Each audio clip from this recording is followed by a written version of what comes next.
Okay, hi guys, बहुत बहुत स्वागत है आप सभी लोगों का इस अमेजिंग से वीडियो के अंदर। दोस्तों, आज के इस सेशन में हम लोग देखने वाले हैं सीए इंटरमीडिएट का ये स्ट्रैटेजी वीडियो होने वाला है कि अगर हमारा जनवरी 25 का अटेम्प्ट है तो हमारी क्या स्ट्रैटेजी होनी चाहिए, किस तरीके से हम लोगों ने पढ़ना चाहिए सर, और कैसे हम लोग बोथ ग्रुप को एम कर सकते हैं, कैसे रिविजन प्लान होने चाहिए, उसके बारे में आज मैं यहाँ पे आप लोगों के साथ डिस्कस करने वाला हूँ। ठीक है, देखिए मोटा मोटी तौर पर अगर मैं बात करूं तो आप सभी लोगों के क्लासेस जो है ये 31 अगस्त तक लगभग फिनिश ऑफ हो रहे होंगे।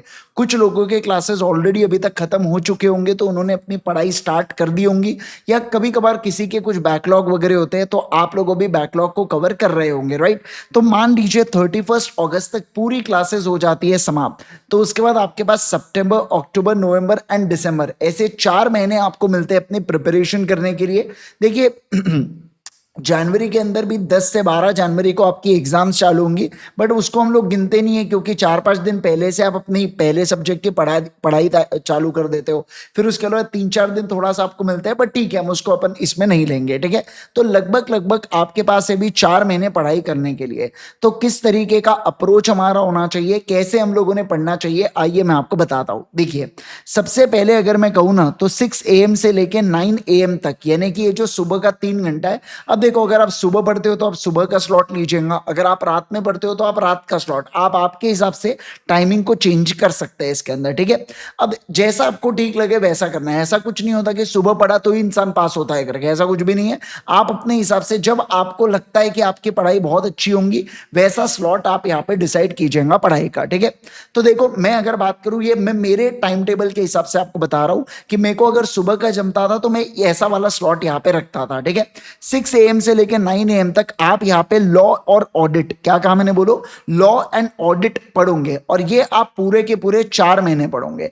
अब सर ऐसा क्यों? तो देखो क्या होगा, जब ये आपको है ना इसको अलग से लेके नहीं बैठना है। जो सुबह का 3 घंटे का स्लॉट है, आप ये पूरा लॉ, पहले लॉ को फिनिश करो, फिर ऑडिट को फिनिश करो, फिर रिवाइज करो लॉ को, फिर रिवाइज करो ऑडिट को, फिर रिवाइज करो लॉ को, फिर रिवाइज करो ऑडिट को। ऐसा पूरा 4 महीने करने देना। कई बार आपका रिवीजन, कई बार कम से कम 2 से 3 बार आपका रिवीजन लॉ और ऑडिट का आराम से हो जाएगा अगर आप यहाँ पे 3 घंटा एग्जाम तक उसको देते हैं तो। बाकी आपको कुछ नहीं करना है। हर समय सुबह 6 बजे से लेकर 9 बजे तक आपको केवल और केवल लॉ एंड ऑडिट, ये 2 सब्जेक्ट्स को ही करना है। पहले लॉ को फिनिश करना, फिर ऑडिट करना, और बाद में फिर रिवीजन आप ऐसा कर सकते हो 2 घंटा 1 घंटा, 2 घंटा 1 घंटा, या 1.5 घंटा, या पहले लॉ को रिवाइज किया फिर ऑडिट को रिवाइज किया, जैसे करना वैसे फ्लेक्सिबिलिटी रखना उसके अंदर। बाकी ये 3 घंटा जो है ये केवल ये 2 सब्जेक्ट के लिए दे दो।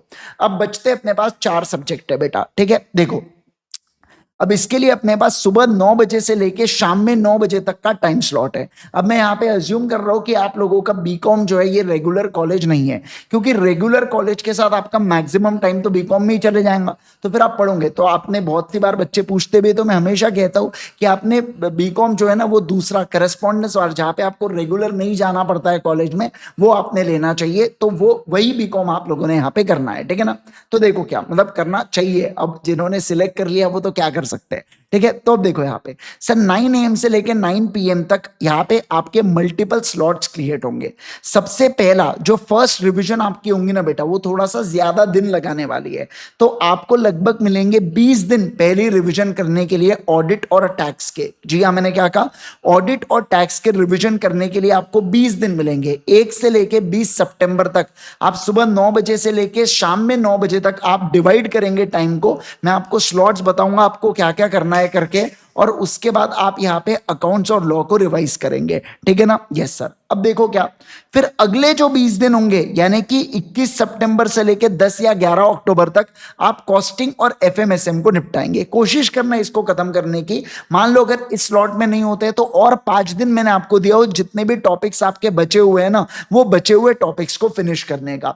लेकिन अब आपको क्या करना है, देखो मैं आपको भी आगे स्लॉट कैसे होंगे आपके उसके बारे में बताऊंगा मैं आपको, तो उसमें आप डिवाइड डिवाइड कर लेना कि कौन से स्लॉट में क्या पढ़ना है और कौन से टॉपिक्स पढ़ना है अपने डे वाइज, ये भी आपने डिवाइड कर लेना।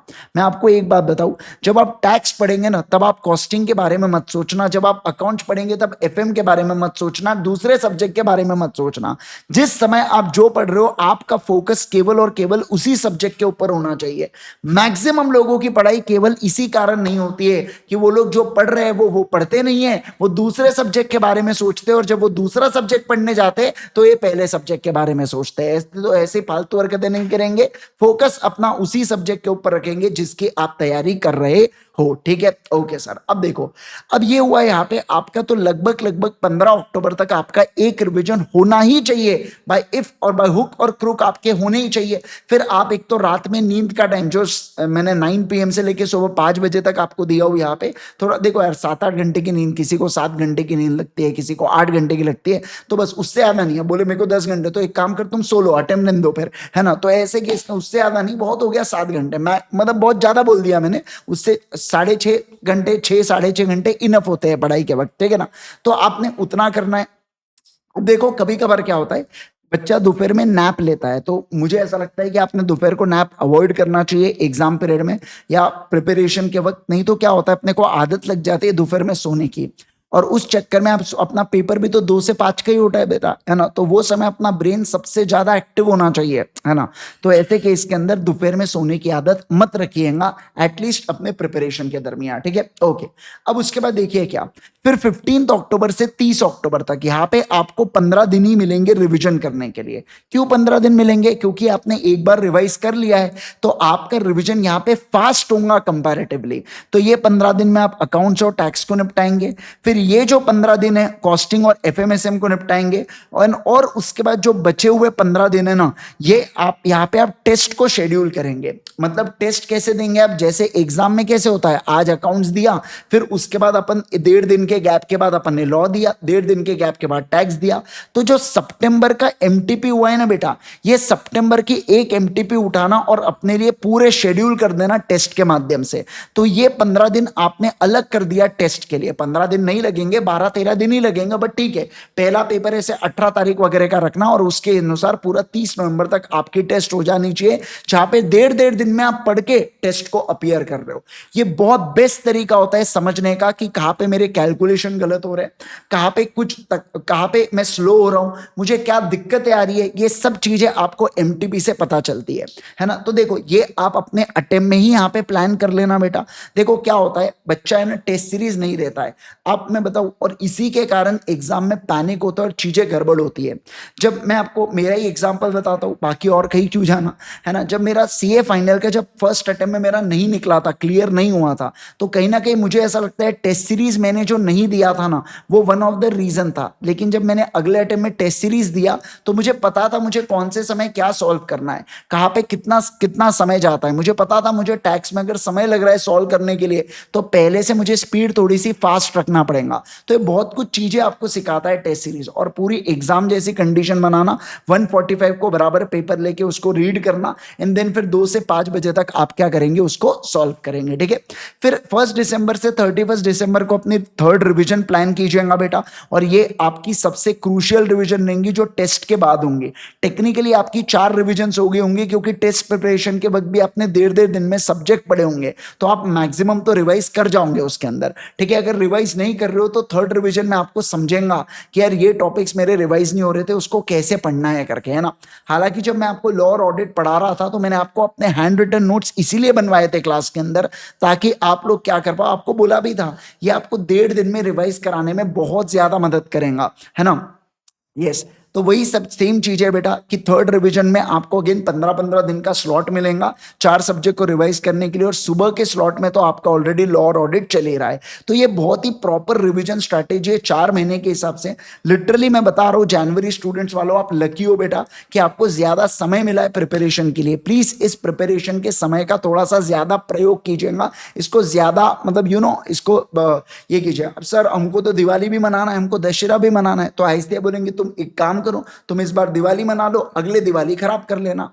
एक ही बात है ना, उसमें क्या हो रहा है ना, कोई दिक्कत थोड़ी है। तो ऐसे अब समझो, मेरा कहने का तात्पर्य यही है बेटा कि देखिए सब ठीक है, सब एक जगह अपनी जगह ठीक है, लेकिन अब दिवाली मनाना इसका ये मतलब नहीं आप 2 दिन से पटाखे फोड़ रहे करके, ऐसा तो होने नहीं वाला है। बहुत हो गया, अब 4-5 बजे तक आप अपनी पढ़ाई कीजिए, उसके बाद फिर आप लगे तो एंजॉय कीजिए। तो आपका मैक्सिमम टाइम बेटा पढ़ाई में ही होना चाहिए। मैं जानता हूँ होता है थोड़ा सा, अपने को लगता है कि यार बाकी लोग तो एंजॉय कर रहे, बट मैं आपको बता दूं, जो नवंबर अटेम्प्ट है सीए फाइनल वाले स्टूडेंट्स का, बेटा उनका तो दिवाली के दिन पेपर है। आप समझो बेटा, उनका अपने को तो प्रिपरेशन एटलीस्ट अपन आधा दिन तो एंजॉय करेंगे, लेकिन उनका तो दिवाली के दिन पेपर है ना। तो ठीक है यार, वो चलता है, टेम्पररी होता है, 2-4 साल की बात होती है जिसमें अपने को प्रिपेयर करना है, फिर उसके बाद तो जीवन भर दिवाली एंजॉय करना है, फिर तो कोई बात ही नहीं है ना। तो ये सब चीजें बेटा प्लीज थोड़ा सा इस बार सैक्रिफाइस करके, अब ना इस दिवाली को सैक्रिफाइस करके अपनी अगली दिवाली अच्छी कर लेना, नहीं तो बाद में पटाखे लग जाएंगे, है ना, तो वो थोड़ा मुश्किल हो जाएगा फिर। ठीक है, चलिए सर, अब आप यहाँ पे क्या कर सकते हैं, 9 AM से 9 PM तक के आप ऐसे अपने अपने स्लॉट्स डिवाइड कर सकते हैं बेटा।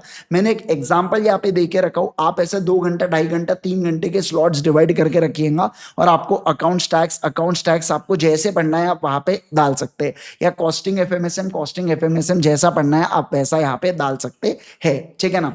तो ये पूरा पूरा तरीका है जिसकी मदद से आप क्या कर सकते हो, जिसकी मदद से आप पढ़ सकते हो। होप सो आप सभी लोगों को एक जो मन में डाउट था कि सर कैसे स्टार्ट करना है, कैसे रिवाइज करना है, क्या कैसे करना है, कितने दिन में क्या होना चाहिए, ये सब चीजें अब आपको समझ में आ गई हो। बहुत दिन से बच्चे बोल रहे थे, बट मैंने आपसे कहा था कि जब आपका ग्रुप 2 खत्म हो जाएगा तो मैं बराबर से आपके लिए वीडियोस ला लूंगा, आप टेंशन मत लेना, है ना। तो ये रहा बेटा आप लोगों का स्ट्रेटेजी वीडियो। होप सो आप सभी लोगों के लिए बड़ा यूजफुल रहा हो ये, है ना। जरूर से अपने दोस्तों के साथ शेयर कर देना इस वीडियो को, अगर आपको ये वीडियो पसंद आया तो। अगर आप इस चैनल के ऊपर नए हो तो प्लीज चैनल को सब्सक्राइब जरूर कर दीजिएगा, और वीडियो को लाइक कर देना, और जो हमारा टेलीग्राम चैनल है उस टेलीग्राम चैनल से जुड़ जाना, राइट। टेलीग्राम चैनल के लिंक इस वीडियो के कमेंट सेक्शन में दे रखिए। जितने भी आप लोगों के लिए ऑडिट और लॉ के रिविजन्स होंगे उसके रिगार्डिंग मैं वहां पे पोस्ट करते रहूंगा चीजें, है ना। ऑलरेडी मेरे लॉ के रिविजन्स है यूट्यूब के ऊपर अवेलेबल, लेकिन मैं भी नए रिविजन वीडियोस भी ले रहा हूँ लॉ के, है ना। तो already chapter 2 incorporation of company का रिविजन हो चुका है, अभी मैं चैप्टर 6 रजिस्ट्रेशन ऑफ चार्जेस का रिविजन लूंगा। तो इनके बारे में पूरी पूरी इंफॉर्मेशन आपको उस टेलीग्राम चैनल के ऊपर मिल जाती है, राइट। ओके सर, तो आज के लिए करेंगे केवल और केवल इतना। Thank you so much. अगर आपको कोई भी दिक्कत है तो जरूर से कमेंट में बताइए मुझे। इसके अलावा आपको ये वीडियो कैसा लगा जरूर से कमेंट में एक बताइएगा। ठीक है, thank you so much once again, bye bye everyone, take care everyone, all the best.